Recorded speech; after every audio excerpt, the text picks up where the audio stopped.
You are looking at Julian's pronunciation guide, where we look at how to pronounce better some of the most mispronounced words in the world, like this other curious word. But how do you say what you're looking for today?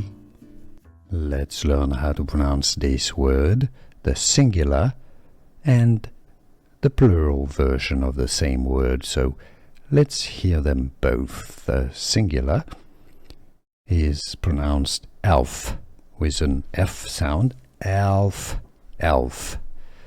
The plural of the word elf is pronounced as elves, elves.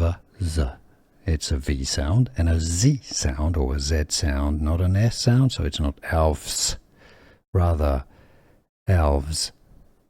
So top word singular elf, plural elves. Could you hear the difference? Are you able to pronounce this correctly? Was this any helpful? Elf, elves. Let me know in the comments. Here are more videos on how to pronounce more confusing words and names too many mispronounced. Like this video if you found it useful. I appreciate your support. I'll see you soon and thanks for watching.